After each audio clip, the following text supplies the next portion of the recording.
This is Bear Squad. Thank you guys so much for coming. Cold open, fade in, interior, Bear Squad cave. Our three heroes, Arthur, Jonathan, and Samantha, are sitting in the Bear Squad cave, a giant cavernous lair deep in the forests of the Great White North. Arthur, Jonathan, and Samantha are in their late 20s and are built like Olympic athletes.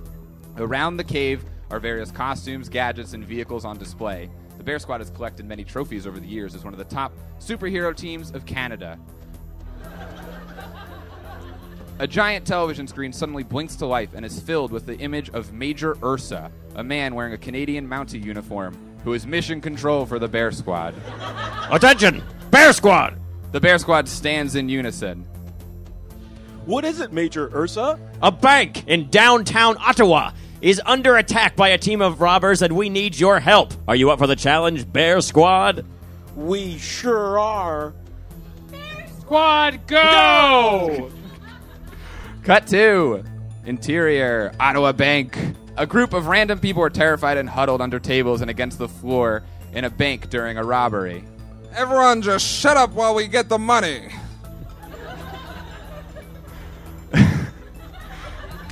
One of the hostages starts to cry uncontrollably. The robber leans into the crying hostage's face. I told you to shut up. You'll never get away with this. Oh, yeah? Well, who's gonna stop us? You? No, you're not. So just bear with us while we collect your hard-earned cash. The Bear Squad suddenly bursts through the doors of the bank. Did someone say bear with us? The hostages begin to cheer and shout for the arrival of the Bear Squad. God damn it, the Bear Squad is here. Did someone say Bear Squad? Stop right there, criminals. Bear Squad, transform. Grizzly bear! Polar bear! Third bear.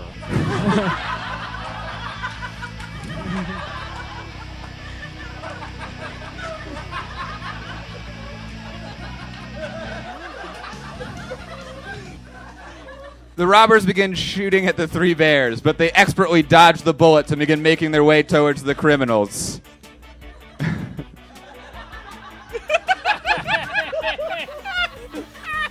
Polar Bear reaches the first robber and brutally mauls him.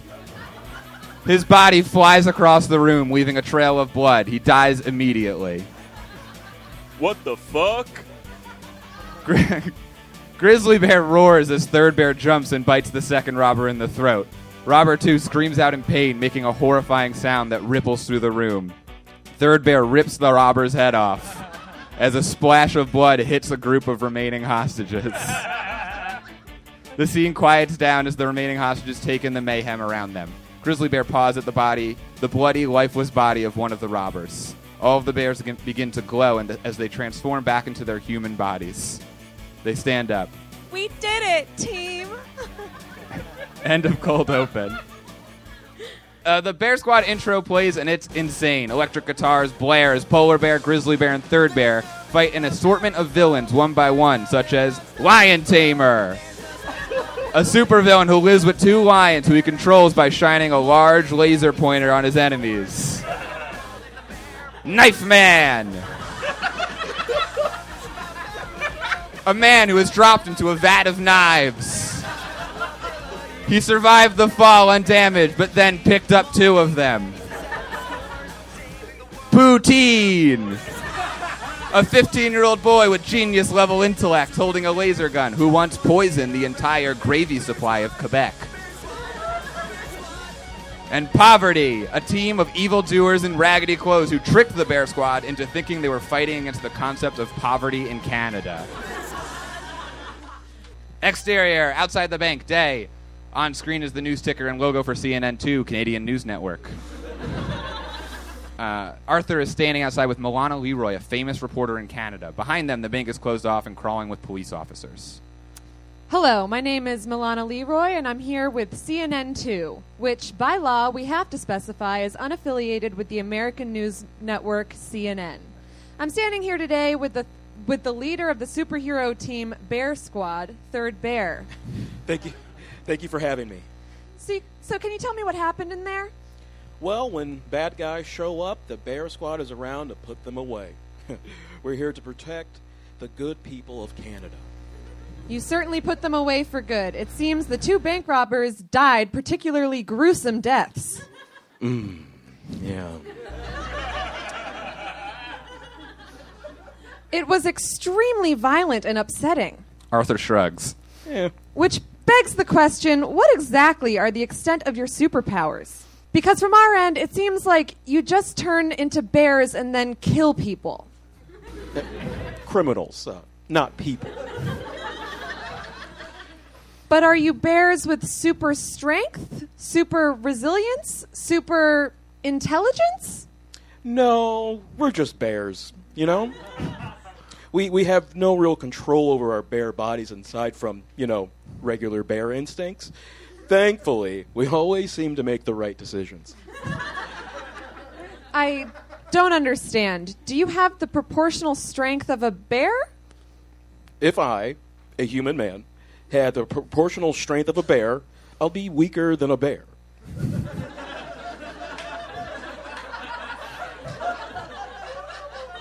So you're just normal bears then? Normal bears who fight crime. But there are already bears all over the world. They aren't particularly super. What separates you from those? Well, when those bears are done with their bear activities, do they transform into people? Moana thinks about that question for a moment. Cut 2. Interior, Bear Squad cave. Later. Arthur, Samantha, and Jonathan arrive at the Bear Squad cave after their mission. Sam is sitting typing away at the computer. Arthur is pacing back and forth, and Jonathan is still in bear form.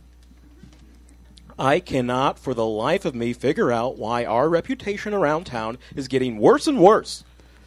Samantha doesn't look up from her computer. We saved a group of bank hostages and they were thankful. Isn't that praise enough? Maybe we should call the Bear Squad East for help. Those guys, Panda Bear, Koala Bear, and Sixth Bear. Sometimes you just have to remember who we're doing this for, Arthur. I saw a woman hysterically cry tears of joy. She had so much joy she threw up. She just couldn't hold her joy in. Well, that's good news. But can't there be a way to please everyone? Who even cares? What's gotten into you? Why are you still in bear form? He's been like this for a while now. Been in bear form more than human form. It's dangerous, to yearn for the life of a bear. It's a temptation we must all resist. The life of a bear is obviously far more desirable than that of a human. But we have to stay strong and use our powers to only help. Whatever, I'm going to go forage. Jonathan leaves the Bear Squad cave, still in bear form. Is there any way I can help? As the computers and technology specialist of the Bear Squad, I can't help but feel like my talents are being entirely wasted. I'm not even sure why we even have this cartoonishly giant computer. Well, we need it to Skype with Major Ursa when there's trouble. I have PhDs in electrical and mechanical engineering. Does the computer thing have Google? Samantha, can you look up a way for us to improve our image? You realize I quit my job at the Canadian Space Agency for this beer-themed supergroup, yeah? You don't have to suddenly become Canadian. It was all good. I'm going to do my best. Samantha, are you okay? I'm Arthur hungry. looks at her blankly. Here's an idea, Samantha. Okay, all right. Alexa, why does everybody hate the Bear Squad? I do not understand the question. Exactly, Alexa. I don't understand it either. You get me like no one else does. Okay, let's talk to Major Ursa. Maybe he has something we can do. Alexa, call Major Ursa. Calling Major Ursa.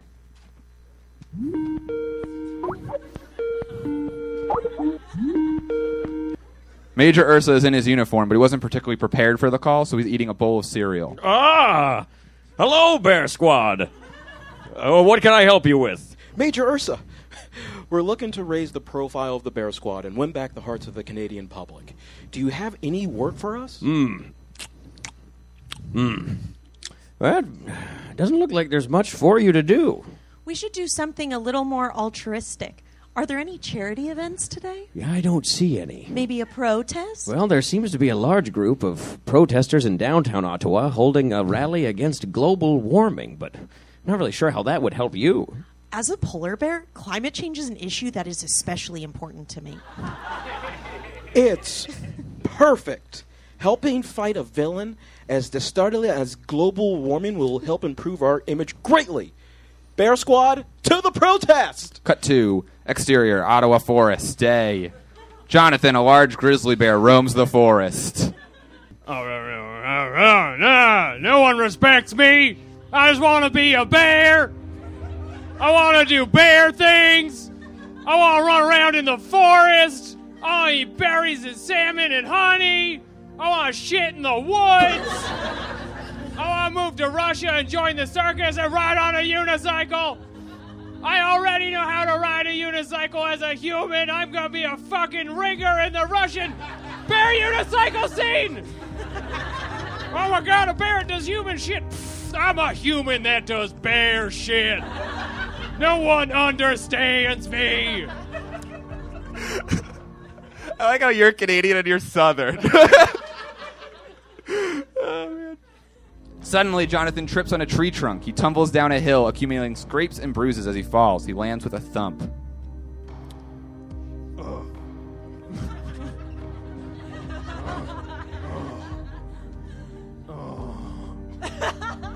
Who am I kidding? I'm not even good at being a bear. I'll always be trapped between two worlds. The commotion... the commotion causes a bunch of animals and critters to circle around Jonathan. Chief among them are a dumb, slow-talking moose with a heart of gold, a sassy, middle-aged sparrow with a twisted sense of humor, and their leader, a cute bunny with a type A personality. Moose nudges Jonathan, who groans. I think he's hurt. Yeah, no shit, dumbass. We might be colorblind, but we all see black and blue. The animals laugh. Bunny decides to get down to business. Who are you, newcomer? We know all the critters. We know all the critters and creatures who roam these lands. Why is your business here in the forests of Ontario? Why? Why, I am Jonathan, a.k.a. Grizzly Bear of the Bear Squad, Fighters for Humanity and Defenders of Canada. The animals nod in understanding. We were once just three ordinary humans living out our lives. Arthur, a general manager at a local Starbucks. Samantha, an engineer at the Canadian Space Agency. And me, a drifter with no sense of purpose. Right. So until one day, the three of us ventured out into the woods alone for a weekend of camping, and we got lost in the forest for a full week, rationing what we had left of our food and water. And that's when we came upon the ancient bear shrine, a cave deep in the bush. Within it, we found the talisman of the bear. A claw beyond years, glowing with ancient powers. Exactly. So we tried not to touch it at first, but we felt strangely enamored by its presence. All at once, we reached out to the talisman, and that's when Bear God appeared. Bear God descended upon the cave from the moon, home of the original bear, and explained to us how she created all bear life as we know it in the Great White North. Bear God then granted us the power to transform between bear and human at will. Ever since then, we have been the Bear Squad, and we are sworn to the Bear God as well as to the people of Canada. This all makes sense to me so far. I thought... Right. I thought that having the ability to turn into a bear would give me a sense of purpose. I felt alone in the world of men, but as it turns out now, I feel all alone in two worlds now. Well, you're always welcome to join the animal kingdom with us. We could use a few more bears around here. I don't know. I'm hurt emotionally, but I'm also hurting quite a bit physically. It's hurting me just looking at you. The animals laugh. And you smell like trash. Oh. You're gross. Seriously, you need to clean yourself up. You want to be happy? Get your fucking life together. Okay, Sparrow, that's enough. Stop complaining, pull yourself up by the bootstraps, and stop being such a little bitch. Oh, Jesus, Sparrow. I'm just saying. You take things a little too far sometimes. We will take you to our healers, Grizzly Bear of Bear Squad. Jonathan nods in agreement, letting Bunny take control of the decisions. We can heal your physical ailments and hopefully tend to your emotional ones as well. I need someone to heal my ailments from just looking at you. The animals laugh heartily. Cut to exterior, the streets of Ottawa. Arthur and Samantha, still dressed in their Bear Squad uniforms, are walking down the street, surrounded by hundreds of protesters. Let's keep an eye out for that CNN 2 lady so she gets some clips of us bettering our community. Canada Unite! Stop the oil, plug the pipes! Canada Unite! Stop the oil, plug the pipes! Great protesting team. Really great stuff out there. Hey, aren't you those Bear Squad guys? The ones who mauled those robbers to death the other day? Why, yes, we are. But we don't just maul robbers. We also maul the climate. We're superheroes through and through.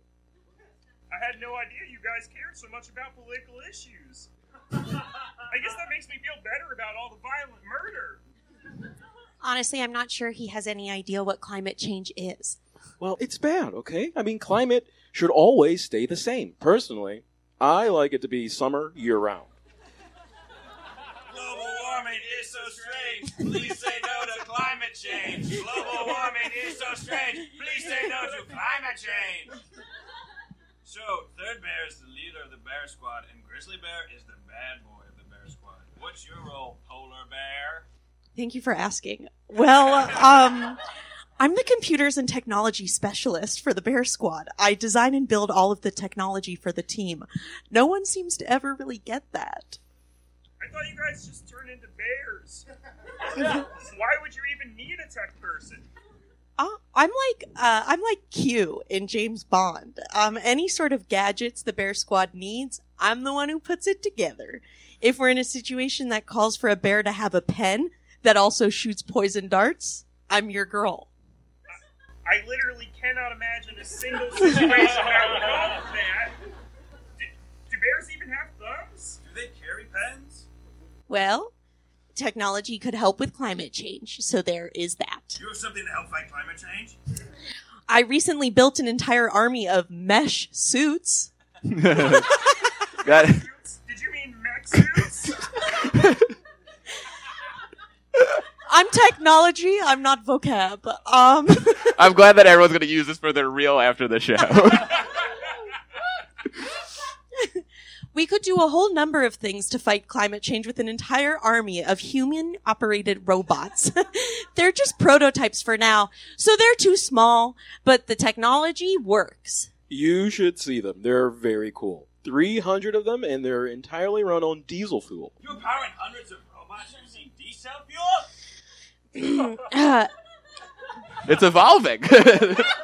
It is extremely difficult to get any respect as the computers and technology specialist on a team of superheroes who solve all of their problems by turning into bears, okay?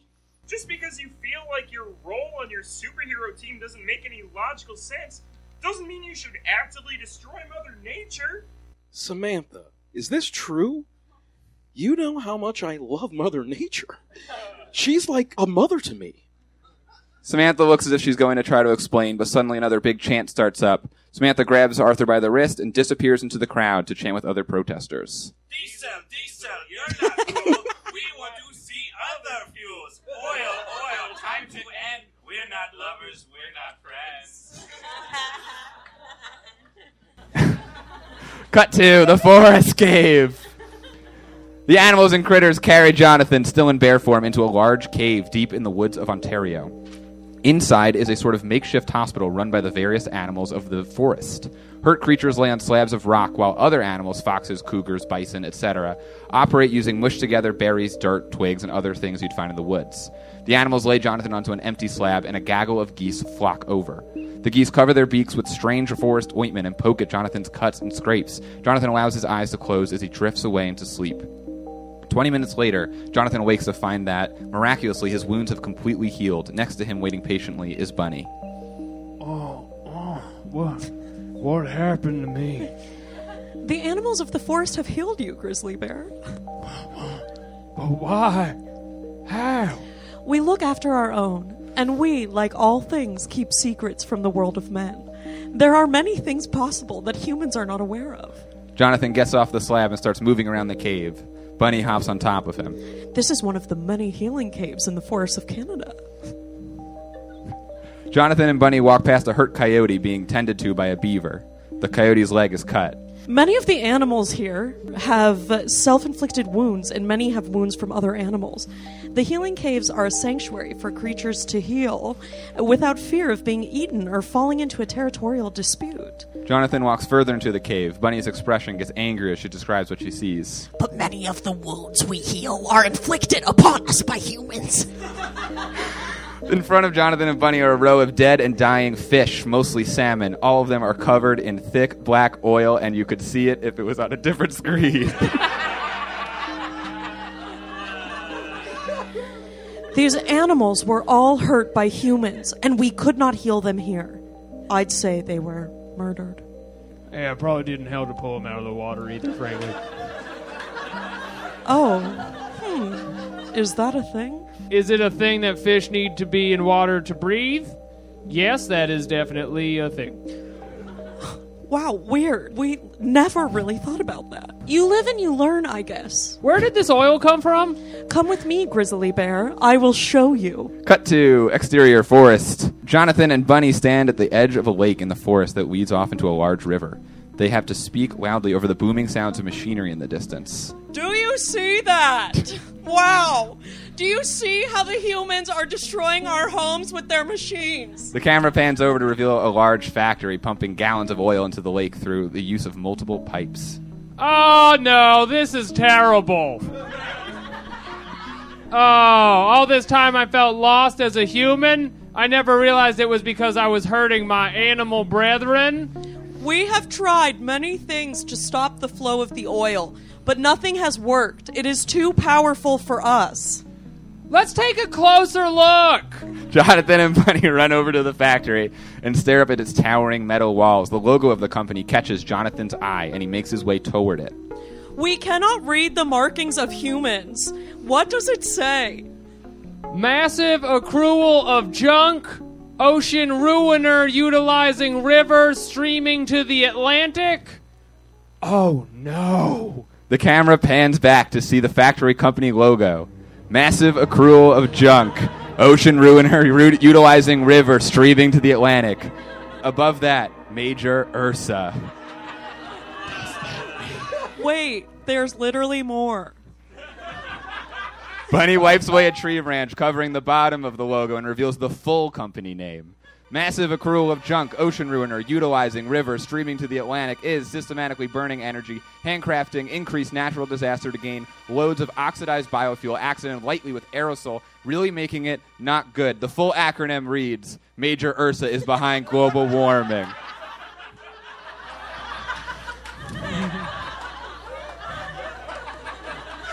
Oh, my bear god.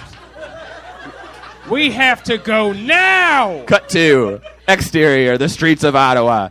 Arthur and Samantha, along with a group of protesters, have arrived at a stage where a famous scientist speaks in front of a podium. If we truly wish to end climate change, we have to act now. The audience cheers. Arthur and Samantha talk to each other in whispers as the speech continues. I'm not sure how well this is working for us. We need to do something drastic. Arthur winks at her. I think this protest calls for a celebrity speech. Arthur begins making his way through the crowd towards the stage, transforming into a bear. No. That's a bad idea. Suddenly, don't wink at me. Suddenly, there's an explosion. and the building behind the stage crumbles to the ground. From behind the wreckage emerges the colossal Mecha Ursa, a 50-meter tall robot suit operated by Major Ursa and equipped with a variety of weapons. Many protesters are running for their lives in all directions, but just as many stand frozen in fear. Dear Bear God, that's Major Ursa. He stole the plans for my robot army and made a giant version. Mecha Ursa points a looming robot hand at Arthur and Samantha. Major Ursa's voice rings through the speakers of his robot suit. Bear Squad! My employees detected a disturbance at one of my factories, and guess what they found? What? Bear paw prints! You have discovered me earlier than I anticipated. Now I have to kill you. Couldn't that have been like any bear? I don't intend to find out. Why did you have to do this, Major Ursa? How could you have betrayed us?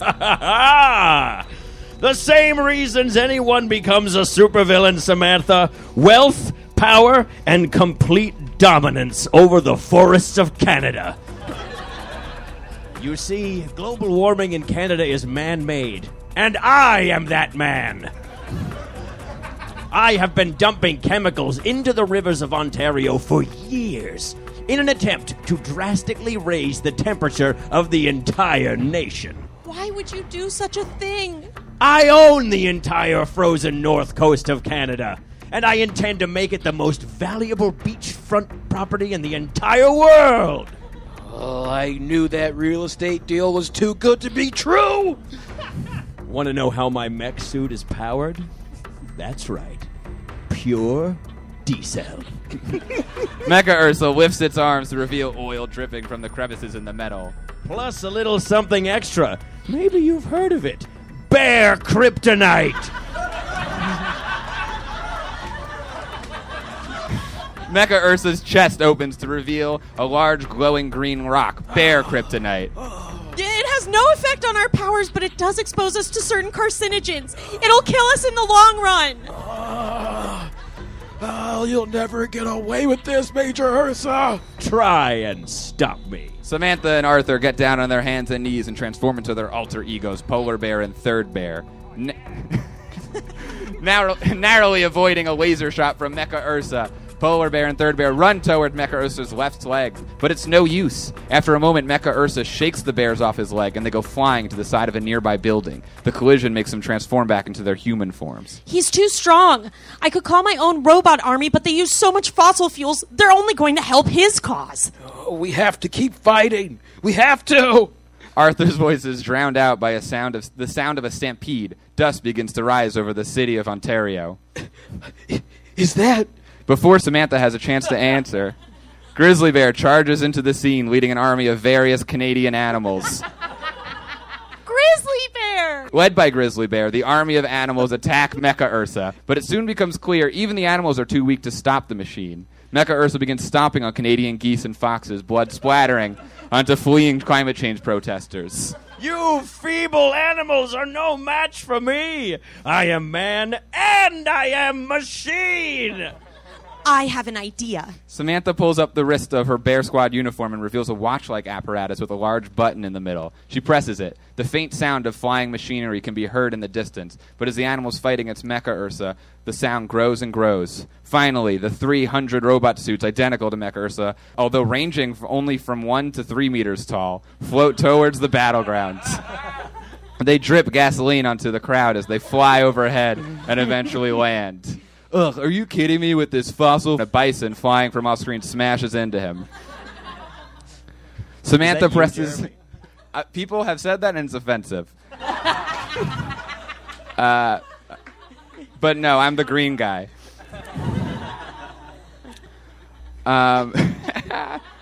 Samantha presses her watch again and all of the mini robot suits open up. These can be manually operated without the use of gasoline. Quick, everyone get inside! The remaining animals, including Bear Squad, scurry to the robot suits and strap in. Flying around Mecha Ursa, the 100 bears, geese, foxes, mooses, bunnies, and other forest animals attack under a series of punches, kicks, lasers, and missiles.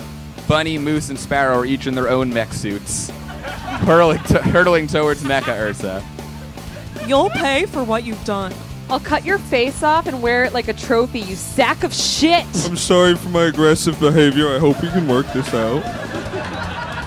Finally, the animals are able to defeat their foe, forcing Mecha Ursa to the ground. Third Bear flies down and rips him from the giant robot. Whoa! You're going to prison for a long, long time, Major Ursa. Third Bear takes out a pair of handcuffs and handcuffs Major Ursa. Then he extends his claws and slashes Major Ursa directly in the heart, causing him to bleed to death. Holy shit, he was already handcuffed! What the fuck? This is insane! This is absolutely insane! I am covered in blood. I have no idea whose it is. I assume some of it human? This is fucking horrifying! Cut to exterior, the streets of Ottawa. Milana Leroy stands microphone in hand beside Arthur. Behind them, medics and police officers are handling the scene. A detective is drawing a chalk outline around the entirety of the fallen Mecha Ursa. People openly weep, clearly driven insane by the carnage. My name is Milana Leroy, and I'm here with CNN2, which, as always, I must specify is unaffiliated with the American news network CNN. We are live at the scene of the largest terrorist attack on Canada since the 1992 syrup factory bombing, which left dozens injured and permanently sticky. I'm standing with leader of the Bear Squad, Third Bear, who was thankfully able to end the attack on this great city. Hello, Em. Thank you for having me. You know, a lot of people think that all the Bear Squad does is maul criminals to death. But today, we fought against climate change. And I'm happy to report we are able to maul that to death, too. The city of Ottawa is pretty horrified by the seemingly random act of violence against your former friend, Major Ursa, especially considering that the threat was already contained. And yet, once again, I find myself distracted by the conundrum that is your superpowers. Oh? Okay, so it appears that you were able to defeat Major Ursa by communicating with a large group of animals and working together with them, as well as a team of robot suits to launch a full-scale attack. It seems clear to me that there are more superpowers available to the Bear Squad. Oh, I guess you're right, Milana. I forgot about the strongest superpower of all. Teamwork. No, but, like, how did you... And that's the superpower. That's in all of us. The end. Hey, thanks for coming.